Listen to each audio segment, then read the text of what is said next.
கர்த்தரின் சிந்தையை அறிந்தவன் யார் என்று சொல்லி கடந்த வாரத்துல நம்ம பார்த்திருக்கிறோம். கடந்த வாரத்துல நம்ம கேட்ட சத்தியத்தின் தொடர்ச்சியாகத்தான் இந்த நாளிலும் பரிசுத்த ஆவியானவர் நம்மை தேவ சத்தியத்திற்குள்ள வழி நடத்துவாராக. ஹல்லேலூயா. வேத புத்தகத்தை எடுத்து வைத்துக் கொள்ளுங்க. வேத புத்தகத்தில் 1 கொரிந்தியரின் புஸ்தகம் 2ஆம் அதிகாரம் 16வது வசனம்.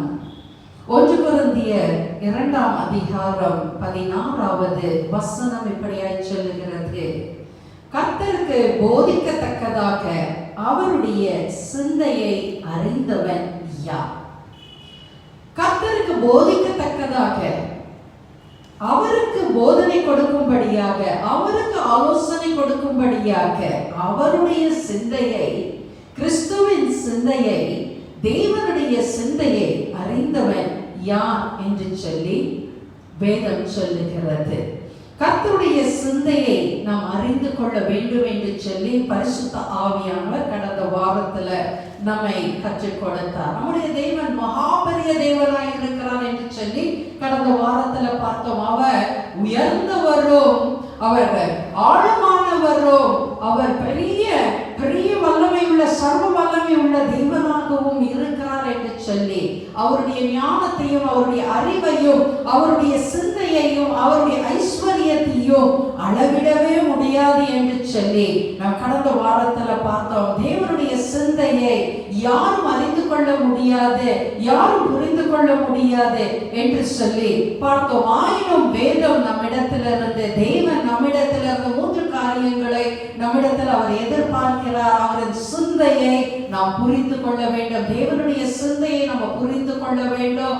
தேவனுடைய சிந்தையை நம்ம வாசிக்க வேண்டும் அல்லது அறிந்து கொள்ள வேண்டும். அதன்படி நம்ம நடக்கும்படியாக நாம் அறிந்து கொள்ள வேண்டும். அவர் விரும்புகிறதை நம்ம செய்யும்படியாக நம்ம அதை அறிந்து கொள்ள வேண்டும். அவருடைய சிந்தையை போல நாமும் சிந்திக்க வேண்டும். அவர் எப்படி சிந்திக்கிறார் அப்படியே சிந்திக்க வேண்டும் என்று சொல்லி கடந்த வாரங்களில் பார்த்தோம்.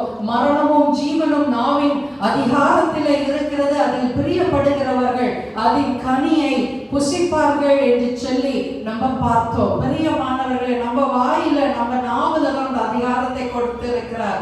மரணமாய் இருந்தாலும் ஜீவனாய் இருந்தாலும் அது நம்முடைய நாவில் அது கொடுக்கப்பட்டிருக்கிறது. எதை நம்ம சொல்லி சொல்லி அறிக்கை செய்கிறோமோ அதை நிச்சயமாக நம்ம பெற்றுக்கொள்ளுவோம் என்று சொல்லி நம்ம நாவுக்கு அத்தனை ஒரு ஜீவனை கர்த்தர் கொடுத்திருக்கிறார். நாவின் வார்த்தையில ஜீவனை தேவன் வைத்திருக்கிறார். எனக்கு கிறிஸ்துவின் சிந்தை இருக்கிறது, கிறிஸ்துவை போல நான் சிந்திக்க முடியும், கிறிஸ்துவின் சிந்தையை போல என்னுடைய சிந்தை கூர்மை உள்ளதும் வேகமாய் சிந்திக்கக்கூடியதுமாய் இருக்கிறது. ஏன்னா எனக்குள்ள இருக்கிறது கிறிஸ்துவின் சிந்தை. கிறிஸ்துவின் சிந்தையை போல என் சிந்தையும் இருக்கிறது என்று நம்ம வாயினால ஒவ்வொரு நாளும் அறிக்கை செய்ய செய்ய செய்ய தேவனுடைய சிந்தையை போல நாமும் சிந்திக்கவும், தேவன் எதை சிந்திக்கிறாரோ அதை நாம் சிந்திக்கவும், தேவன் எதை விரும்புகிறாரோ அதை நாம் விரும்பவும், தேவன் எதை பிரியப்படுகிறாரோ அதை நாம் பிரியப்படவும் அது ஏதுவாய் இருக்கிறது என்று சொல்லி கடந்த வாரத்துல பார்த்தோம்.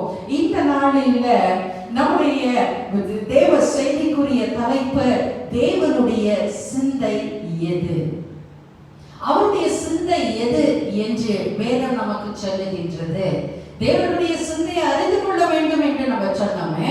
இப்பொழுது தேவனுடைய சிந்தை எப்படியா இருக்கிறது, what is God's mind, what is in his mind என்பதை நாம் பார்க்க போகிறோம். இது 1 கொரிந்தியர் 2ஆம் அதிகாரம் 16 வசனத்துல பார்த்தோமே.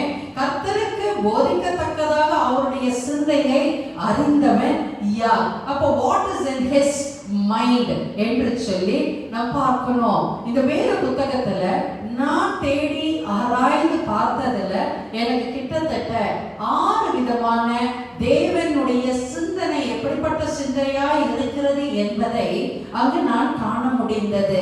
இந்த நாளில முதலாவது 3 சிந்தைகளை குறித்து நாம் பார்ப்போம். தேவனுடைய சிந்தையில 3 காரியங்களை குறித்து இன்றைக்கு பார்த்து மீதியான காரியங்களை அடுத்த வாரத்துல தேவனுக்கு சித்தமாய் இருக்குமே ஆனால் அதையும் நாம் ஆராய்ந்து பார்க்க தேவன் நமக்கு உதவி செய்வாராக.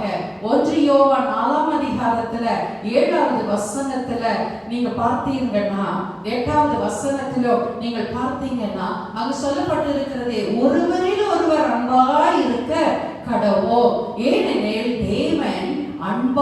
அன்பு தேவனால் உண்டாயிருக்கிறது. அன்புள்ள எவனும் தேவனால் பிறந்து அவரை அறிந்திருக்கிறான் என்று சொல்லி அங்கு பார்க்கிறோம். அன்பு தேவனால உண்டாயிருக்கிறது.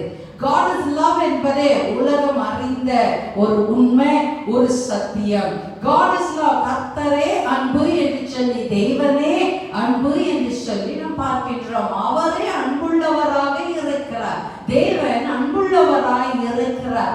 அன்பு தேவனால் உண்டாயிருக்கிறது என்று சொல்லி பார்க்கின்றோம். 9வது வசனத்துல பாருங்க, அவர் உலகத்தின் மேல அன்பு வைத்ததினாலேயே தம்முடைய ஒரே பேரான குமாரனை நமக்கு பூமியில கொடுத்து நாம் பிழைக்கும்படிக்கு தேவன் இயேசு கிறிஸ்து என்னும் தம்முடைய ஒரே குமாரனை இவ்வுலகத்திலே அனுப்பினதினால் தேவன் நம்ம மேல வைத்த அன்பு வெளிப்பட்டது. அப்ப நம்மள நேசிச்சிருக்கிறாருங்க, நம்ம மேல அன்பு வைத்திருக்கிறாரு. இந்த உலகத்தை அவர் அன்பு வைத்ததினால தான் அவர் என்ன செய்கிறாரு, தம்முடைய ஒரே பேரான குமாரனையே பூமிக்கு கொடுத்து நம்ம மேல அன்புள்ளவராய் இருக்கிறார். வசனம் சொல்லுகிறது பாருங்க, 8ஆம் வசனம் பாருங்க, தேவன் அன்பாகவே இருக்கிறார், அன்பில்லாதவன் தேவனை அறியான். அப்புறம் ஒரு மனுஷனுக்குள்ள அன்பே இல்லைன்னா அவனால தேவனை அறிந்து கொள்ள முடியாது. தேவனை அவன் அறிந்து கொள்ளாமல் பல காரியங்களில் அவன் தேவனை தேடாமல் பல காரியங்களில் அவன் ஈடுபட்டு கொண்டு இருப்பானே, ஆனால் அவனுக்குள்ள தேவனுடைய அன்பு இல்லை. ஏன்னா தேவன் அன்பாகவே இருக்கிறார் என்று சொல்லி பார்க்கிறோம். அதே அதிகாரத்தில் 16வது வசனத்துல பார்த்தீங்கன்னா, தேவன் அன்பாகவே நம்மேல வைத்திருக்கிற அன்பை நாம் அறிந்து விசுவாசித்து இருக்கிறோம். தேவன் அன்பாகவே இருக்கிறார். அன்பில் நிலைத்திருக்கிறவன் தேவனில் நிலைத்திருக்கிறான். அப்ப நமக்குள்ள அன்பு இருக்கும் பொழுது தேவனுடைய அன்புல நம்ம நிலைத்திருக்கிறோம், தேவனிலேயே நிலைத்திருக்கிறோம், தேவனும் அவனில நிலைத்திருக்கிறார். அப்போ இந்த வசனங்கள் எல்லாம் எதை குறிப்பிடுகின்றது? தேவனுடைய சிந்தை எல்லாம் அன்புள்ள சிந்தையா இருக்கிறது. அவர் எண்ணமெல்லாம் அன்பு, அவருடைய உள்ளமெல்லாம் அன்பு, அவருடைய ஆத்மா எல்லாம் அன்பையே நோக்கி இருக்கிறது. அவர் சிந்தையெல்லாம் அன்பாய் இருக்கிறபடியினால அவர் நம்ம அதிகமாய் அன்பு செலுத்தி இருக்கிறாரு. நம்ம அதிகமாய் அன்பு செலுத்தி இருக்கிறதுனால அவருடைய ஒரே பேரான குமாரனாகிய கிறிஸ்து இயேசுவையே நமக்கு அவர் கொடுத்திருக்கிறார் என்று சொல்லி பார்க்கின்றோம். பாருங்க, 1 கொரிந்தியர் 13ஆம் அதிகாரம் முழுவதையும் பார்த்தீங்கன்னா 1ஆம் வசனத்திலிருந்து 13ஆவது வசனம் வரையிலும் மறுபடியும் அது அன்பை குறித்தே அது சொல்லுகிற வசனங்களாய் இருக்கின்றது. அந்த 13ஆவது வசனம் இப்படியே சொல்லுகிறது, இப்பொழுது விசுவாசம், நம்பிக்கை, அன்பு இம்மூன்றும் நிலைத்திருக்கிறது, இவைகளில் அன்பே பெரியதாய் இருக்கிறது என்று நம்ம பார்க்கின்றோம். அன்புதான் எல்லாவற்றுக்கும் பிரதானமாய் இருக்கின்றது. பவுலடிகளார் அழகாய் சொல்லுகிறாரு, நான் மனுஷர் பாஷைகளையும் தூதருடைய பாஷைகளையும் நான் பேசினாலும் எனக்குள்ள அன்பு இராவிட்டால் சத்தமிடுகிற ஒரு வெண்கலம் போல, ஒரு வெண்கல பாத்திரம், காலியான பாத்திரம் எவ்வளவுக்கு சத்தம் போடுமோ அப்படி சத்தம் போடுகிற ஒரு பாத்திரத்தை போலவும் ஓசை இடுகிற, 2 கையால தட்டி ஓசை இடுகிற ஒரு ஓசை தாளத்தை போலவங்க இருக்குமே ஒழிய வேற எதற்குமே பிரயோஜனம் கிடையாது. எனக்குள்ள தீர்க்க தரிசனம் வரங்களை உடையவனாக நான் இருந்தாலும் சரி, பற்பல பாஷைகளை பேசுகிறவராக இருந்தாலும் சரியோ, தேவ ரகசியங்களையும் சகல ரகசியங்களையும் குறித்து அறிந்து கொண்ட ஒரு தேவ மனுஷியாக இருந்தாலும் சரி, அன்பு எனக்கு இராவிட்டால் அது ஒன்றுக்கும் உதவாமல் இருக்கின்ற, நான் ஒன்றுமில்லை, எனக்கு அன்பு இல்லைன்னா எனக்கு ஒன்றுமே இல்லை, நான் ஒன்றுமில்லாத ஒரு ஜடத்தை போல இருக்கிறேன் என்று சொல்லி பார்க்கின்ற. எவ்வளவுதான் அன்னதானங்கள் கொடுத்தாலும் சரி, எவ்வளவுதான் புண்ணியங்களை செய்தாலும் சரி, எனக்குள்ள அன்பு இராவிட்டால் நான் ஒன்றுமில்லை, எனக்கு பிரயோஜனம் ஒன்றும் இல்லை என்று சொல்லி பார்க்கின்றோம். பவுலடிகளார் சொல்லுகிறார், அன்பு எப்படிப்பட்ட அன்பா? அது நீடிய சாந்தமும் தயவும் உள்ளது. அன்புக்கு பொறாமையும் இல்லை. அன்பு தன்னையே புகழாது, அது இருமாப்பும் அடையாது, அயோக்கியமானதை செய்யாதே, தற்பொழிவை நாடாதே, சினம் அடையாது, தீங்கு நினையாது, அநியாயத்தில சந்தோஷப்படாது, சத்தியத்தில அது சந்தோஷப்படும் என்று சொல்லி நாம் பார்க்கின்றோம். பிரியமானவர்களே, அன்பு ஒரு மனிதனுக்குள்ள இருக்க வேண்டும் என்று சொல்லி பவுலடியார் விரும்புகிறது மாத்திரமல்ல, தேவாதி தேவன் அதற்கு எடுத்துக்காட்டாக தாம் அன்புள்ளவராக இருப்பதை அவர் வெளிப்படுத்துகிறார். தேவன் அன்புள்ளவராகவே இருக்கிறார். தேவனாலவே அன்பு தேவனாலேயே உண்டாயிருக்கிறது. ஒரு மனிதனுக்குள்ள அன்பு இல்லை என்றால் அவன் தேவனால உண்டானவன் அல்ல என்று வசனம் சொல்லுகிறது. தேவன் அன்பை நமக்குள்ள கொடுத்திருக்கிறார். அந்த அன்பின் நிமித்தம் நம்ம மேல வைத்திருந்த அன்பின் நிமித்தம் தம்முடைய ஒரே பேரான கிறிஸ்து இயேசுவையே, செல்ல குமாரனையே தேவன் கொடுத்திருக்கிறார் என்று சொல்லி பார்க்கிறோம். இயேசு கிறிஸ்து அவர் அன்பு நிறைந்தவராய் இருக்கிறார். Jesus Christ is full of love என்று வசனம் சொல்லுகிறது. நம்ம மேல எபேசியர் 5:2 எப்படி சொல்லுகிறது தெரியுமா? கிறிஸ்து நமக்காக தம்மையே தேவனுக்கு சுகந்த வாசனையாக, பாருங்க, கர்த்தர் நம்ம அன்பு வைத்ததுனால, அவர் சிந்தையெல்லாம் அன்பாய் இருந்ததினால தம்முடைய ஒரே பேரான குமாரன், செல்ல குமாரன், வசனம் சொல்லுகிறது, அவர் மடியில வைத்திருந்தாராம். அப்படிப்பட்ட ஒரு செல்ல குமாரனையே நமக்கு பூமிக்கு கொடுத்து அனுப்பி அவருடைய இரத்தத்தை சிந்தும்படியாய், பலியாக ஒப்பு கொடுக்கப்படும்படியாய் அவர் கொடுக்கப்பட்டார். அதுக்கு மாறாக இயேசுவின் அன்பு எப்படி வெளிப்படுத்துறார்? 5:2 எபேசியர்ல சொல்லப்பட்டிருக்கிறது. கிறிஸ்து நமக்காக தம்மை தேவனுக்கு சுகந்த வாசனையான காணிக்கையாகவும் பலியாகவும் ஒப்பு கொடுத்து நம்மில் அன்பு கூர்ந்தது போல நீங்களும் அன்பிலே நடந்து கொள்ளுங்க. எங்க நம்ம மேல அவர் வைத்திருந்த அன்பை எப்படி வெளிப்படுத்தினாரு? தேவனுக்கு ஒரு சுகந்த வாசனையான காணிக்கையாகவும் ஜீவ பலியாகவும் தம்மையே ஒப்பு கொடுத்த இயேசு நம்மில அன்பு கூர்ந்ததை வெளிப்படுத்தினதை பார்க்கிறோம். பாருங்க, இந்த வசனம் எல்லாவற்றையும் நம்ம பார்த்திருக்கிறோம். இது எல்லாம் அன்பையே பிரதிபலிக்கிறது. தேவன் முழுமையாக அன்புள்ளவராகவே அவர் இருக்கிறார் என்று சொல்லி பார்க்கிறோம். அவர் என்னை அதிகமாய் நேசித்தபடியினால அவரையே தனக்கு எனக்காக அவர் ஒப்பு கொடுத்தார். அதனால பவுலடியார் அழகா சொல்லுகிறாரு, கலாத்தியர் 2:20 வசனத்துல பார்த்தீங்கன்னா, இனி நான் அல்ல, எனக்குள்ள யாரு ஜீவிக்கிறா? கிறிஸ்துவே ஜீவிக்கிறார் என்று சொல்லப்பட்டிருக்கிறது.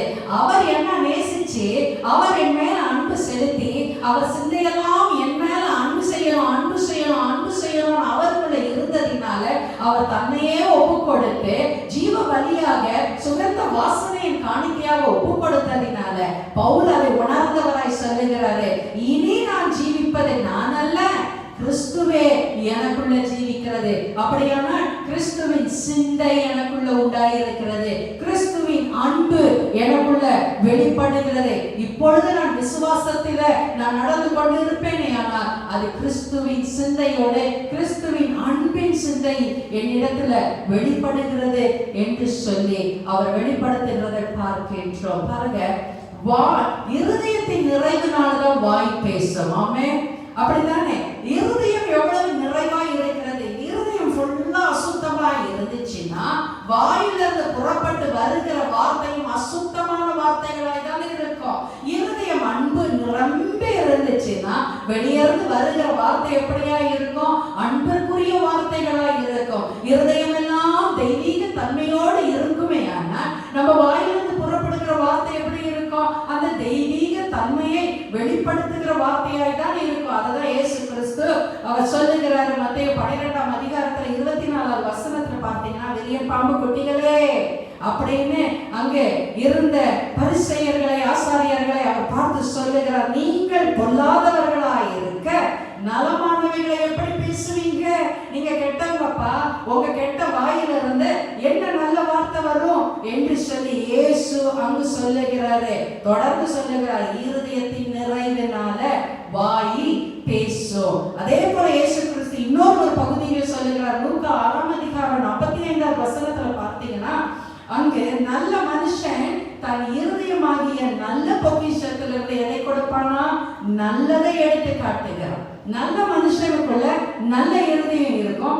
நல்ல இருதயத்திலிருந்து நல்ல பொக்கிஷமாகிய நல்லதை எடுத்து காட்டுகிறான். பொல்லாத மனுஷன் தன்னுடைய இருதயத்துல பொல்லாத பொக்கிஷத்திலிருந்து பொல்லாததை எடுத்து காட்டுகிறான். இருதயத்தின் நிறைவினாலதான் வாய் பேசும், அவனுடைய வாய் பேசும் என்று இயேசு கிறிஸ்து தெளிவாய் சொல்லி இருக்கிறார். அப்போ இயேசுடைய வார்த்தைகளை நீங்கள் கவனித்து பார்க்கும் பொழுது இயேசுடைய அன்பின் வார்த்தைகள் வெளிப்படுகிறதை பார்க்கின்றீங்க. இயேசு பாவிகளை நேசிக்கிறவராய் வெளிப்பட்டார், சிறு பிள்ளைகளை நேசிக்கிறவராய், அன்பு செலுத்துகிறவராய் வெளிப்பட்டார், மனுஷர்கள் மேல பரிதபிக்கிறவராய் வெளிப்பட்டார். ஐயோ, மேய்ப்பன் இல்லாத ஆடுகளாய் இருக்கிறார்களே என்று அவர்கள் மேல மிஞ்சின அன்பு வைத்ததினால அவர் உள்ளத்திலிருந்து வார்த்தையில வந்த வார்த்தைகள் அவர் இருதயத்தின் நிறைவை வெளிப்படுத்தினதாய் காணப்படுகிறது. ஹல்லேலூயா. அப்போ ஒரு மனிதர் தேவனுடைய சிந்தை எப்படியா இருக்கிறது? அது அன்பு நிறைந்த சிந்தையாய் இருக்கிறது.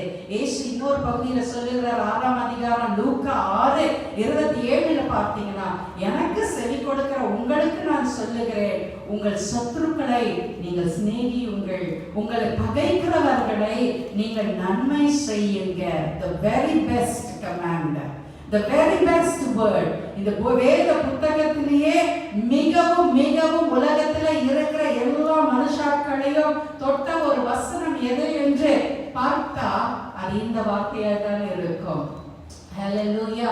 அது இந்த வார்த்தையாக தான் இருக்கும். எந்த ஒரு மனுஷன் கிறிஸ்துவை அறியாத ஒரு மனுஷனாக இருந்தாலும் சரி, ஒரு கொலைகாரி பிடித்த ஒரு மனிதனாக இருந்தாலும் சரி, அந்த மனிதனை போய் தாக்கின ஒரு வார்த்தை எது என்று கேட்பீர்களே ஆனா, எந்த ஒரு வார்த்தை உங்களை தொட்டது என்று கேட்பீர்களே ஆனா, அந்த மனிதன் சொல்லக்கூடும், உன் சத்துருக்களையோ நீ சிநேகி என்று சொல்லி அன்பு செலுத்த, உனக்கு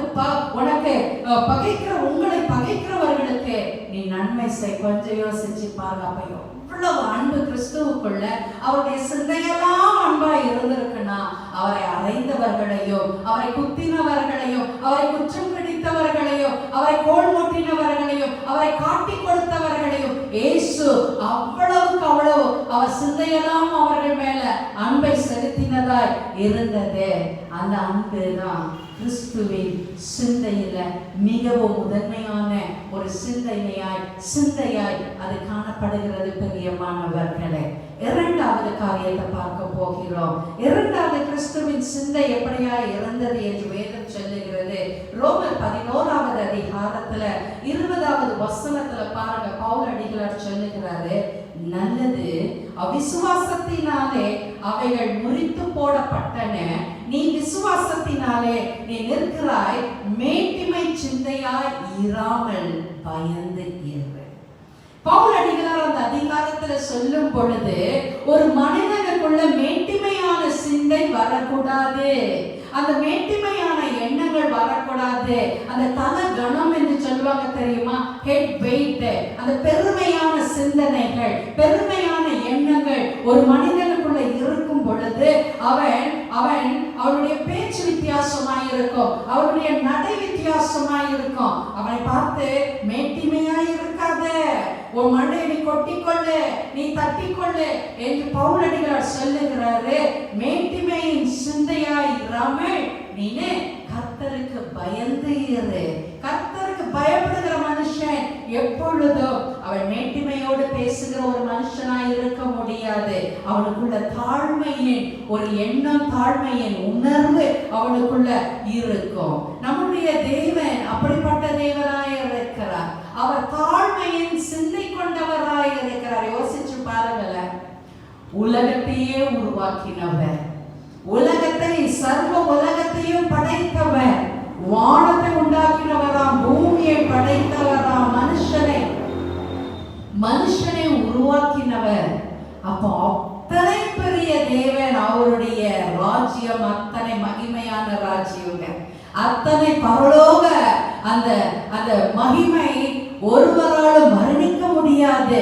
அதை பார்க்கும் பொழுது, அதை அனுபவிக்கும் பொழுது, அதை பற்றி ஒரு படம் போட்டிருந்தாவே அந்த படத்தை பார்க்கும் பொழுது நம்ம மெய்சிலிர்த்து போய் விடுவோம். அந்த அத்தனை ஒரு பொன்னான பூமியை அதிபதி தேவன் தேவனுடைய மடியில் அமர்ந்திருந்த ஒரு செல்ல குமாரன் தான் இயேசு. அப்படி மகிமையில அப்ப யோசிச்சு பாருங்களேன், ஒரு பணக்கார ஒரு கோடீஸ்வரன், அந்த கோடீஸ்வரனுடைய வீடு எப்படி இருந்திருக்கும், மாளிகை எப்படி இருந்திருக்கும், ஒரு ராஜா, உலகத்தை ஆண்டவர் இல்ல ஒரு தேசத்தை ஆண்ட ஒரு ராஜாவுடைய அரண்மனை எப்படி இருந்திருக்கும். அந்த அரண்மனையில அந்த ராஜாவுடைய குமாரன், அந்த ராஜாவுடைய பிள்ளையாண்டா, அந்த ராஜாவுடைய குமாரத்தி, அந்த வீட்டுல அந்த அரண்மனையில அவன் எத்தனை செல்லமாய் வளர்க்கப்பட்டு இருப்பான், எத்தனை மகிமையான எல்லாம். அப்படி கையை தட்டுனா எல்லாம் வந்து இருக்குங்க, கண்ணை எட்டி பார்த்தா எல்லாம் வந்து இருக்கும். அவருக்கு கிடைக்க பெறாத பொருள் ஒன்றுமே இருந்திருக்க. அத்தனை மகிமையில இருந்த இயேசு கிறிஸ்து, அவங்க அப்பா தான் உலகத்தையே படையைத்தவர், பிதாவாகிய தேவன் பூமியை சிருஷ்டித்தவர், அண்ட சராசரங்களை உண்டாக்கினவர். நான் தேவனோடு என் பிதாவில் இருந்தேன் என்று இயேசு சொல்லுகிறார். அப்ப பூமியை உருவாக்குகிற வேளையில இயேசு வார்த்தையா இருந்தார், ஜலத்தின் மேல அசைவாடி இருந்தார்.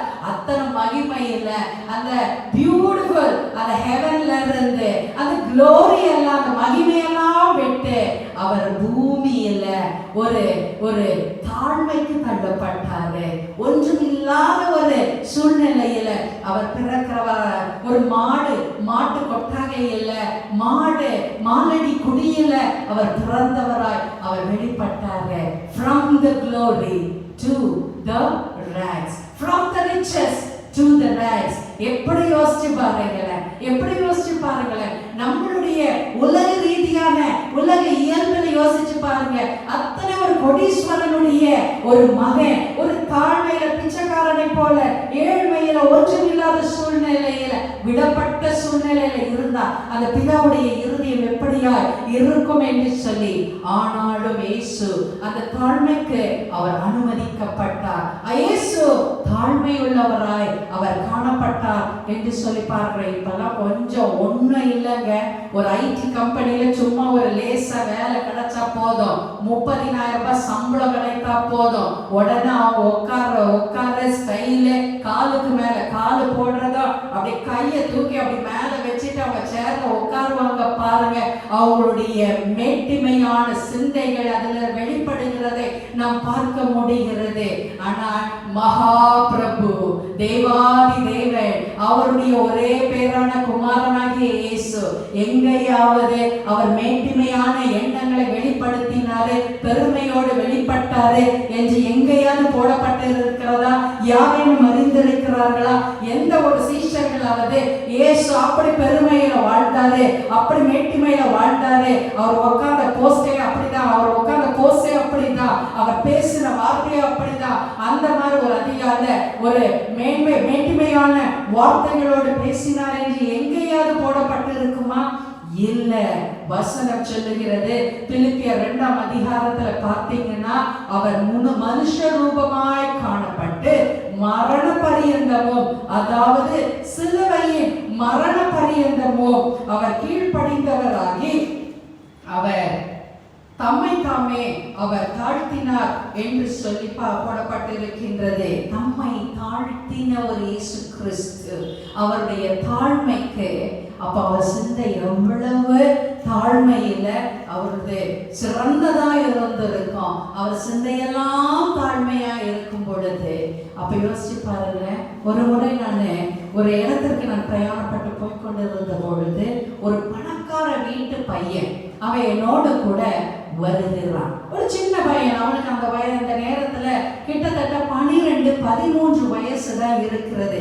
ஒரு வீட்டை போய் நான் பார்க்கும்படியாக போயிருக்கிறேன். அந்த வீட்டுல போயிட்டு சந்தித்து திருப்பி நான் வீட்டுக்கு இறங்கி வரணும். அவர்கள் அந்த பிளாட்ஸ்ல இருக்கிறாங்க.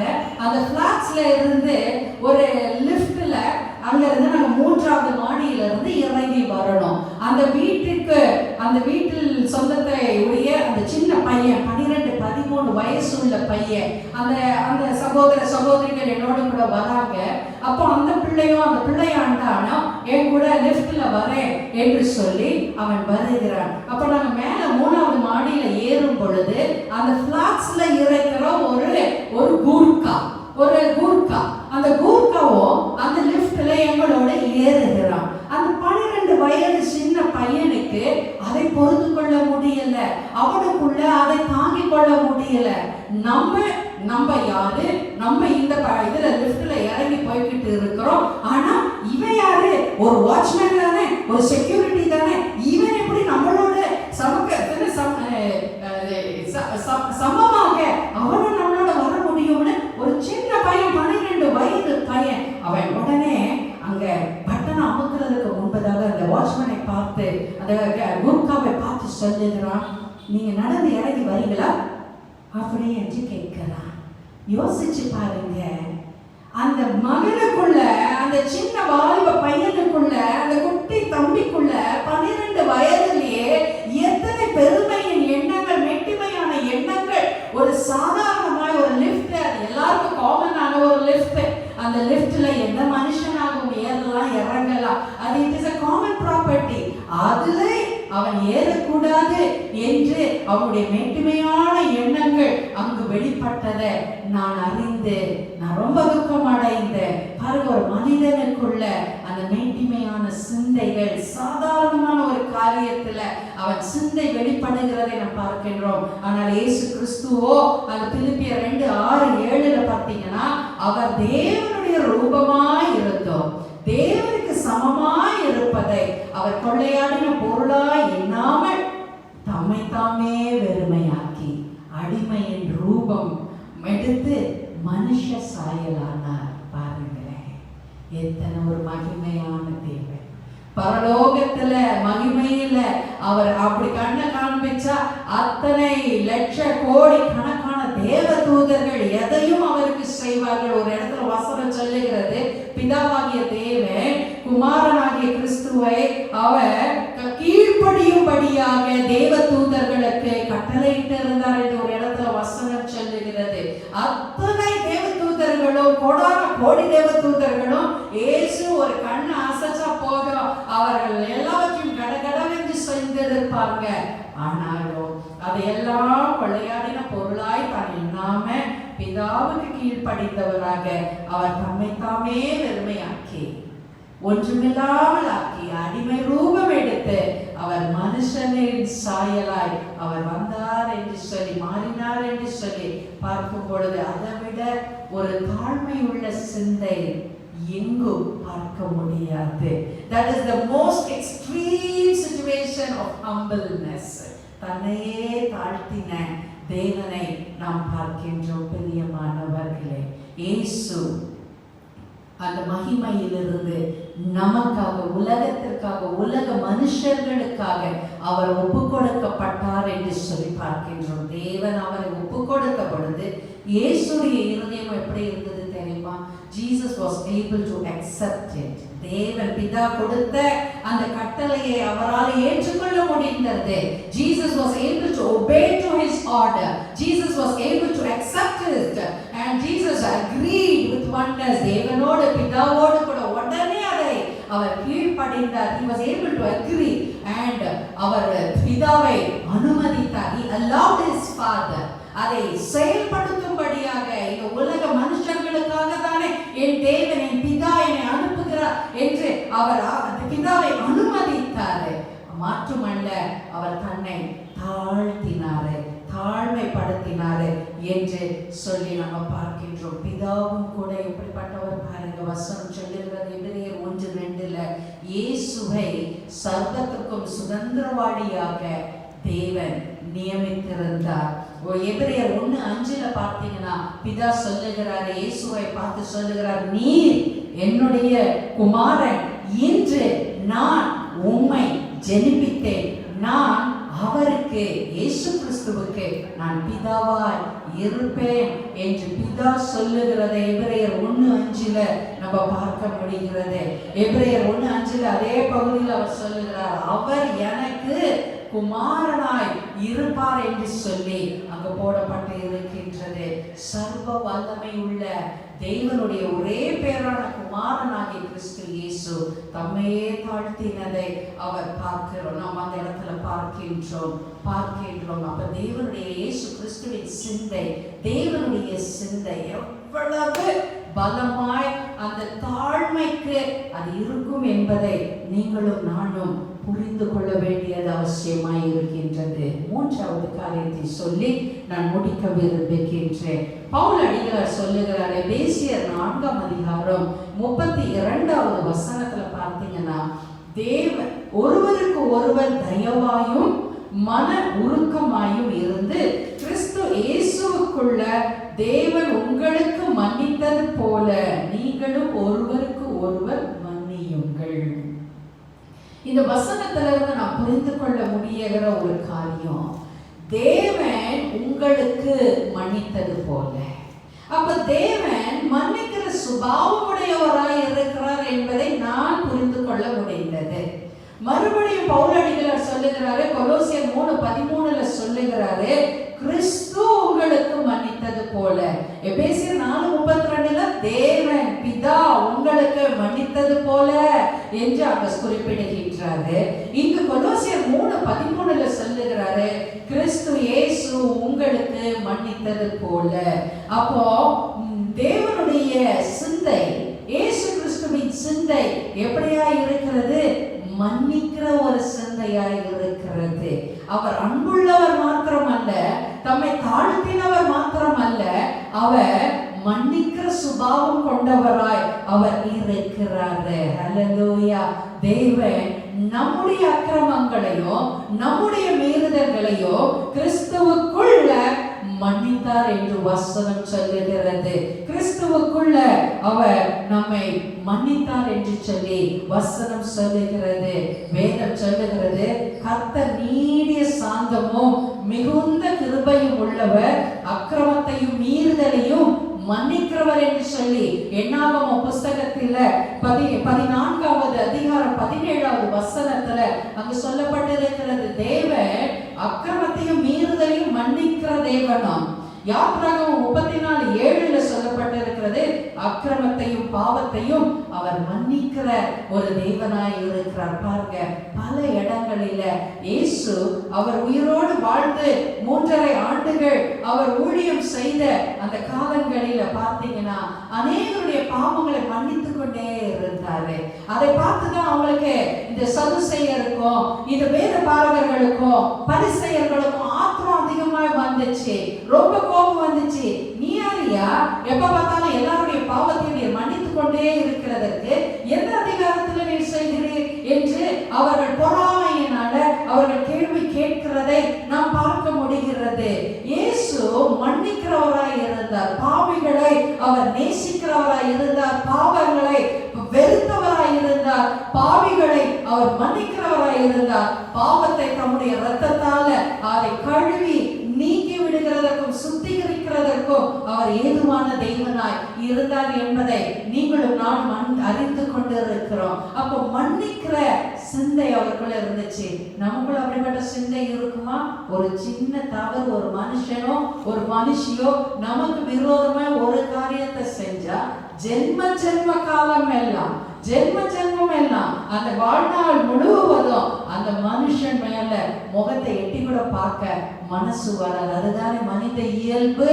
ஆனா என்னுடைய தேவன், நம்முடைய கர்த்தராகிய இயேசு கிறிஸ்து அவர் மன்னிக்கிறவராய் அவர் வெளிப்பட்டார் என்று சொல்லி பார்க்கின்றோம். இயேசு சொல்லுகிறார், மார்க் 11ஆம் அதிகாரத்துல 26வது வசனத்தை பார்த்தீங்கன்னா, மார்க் 11வது அதிகாரம்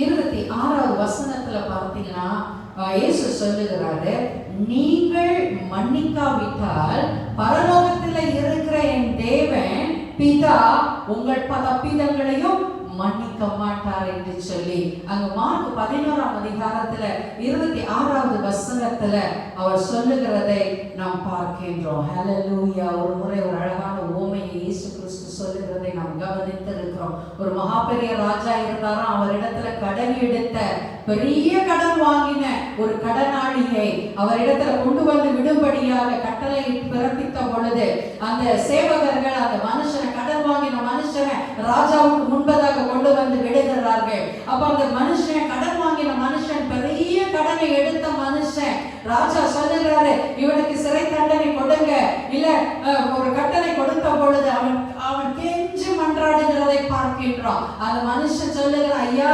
ராஜாவே, நீர் வாழ்க, நீர் மன்னித்து விடும், நான் என்னுடைய கடனையெல்லாம் நான் தீர்த்து விடுவேன், எனக்கு இரக்கம் பாராட்டும் என்று சொன்ன பொழுது அந்த ராஜாவுடைய உள்ளம் மனம் இறங்கினது என்று பார்க்கின்றோம். அவனிடத்துல பெரிய கடனை எடுத்து கொடுக்க முடியாத நிர்வாகம் அவனுக்குள்ள இருக்கிறதை அந்த ராஜா புரிந்து கொண்டு அவனை மன்னிக்கிற சுபாவத்தை அந்த இடத்துல நம்ம பார்க்க முடிகிறது. பிரியமானவர்களே, நமக்குள்ள நமக்கு விரோதமாய் மனுஷர்கள் செய்கிற பாவங்களை நம்மால மன்னிக்க முடிகிறதா?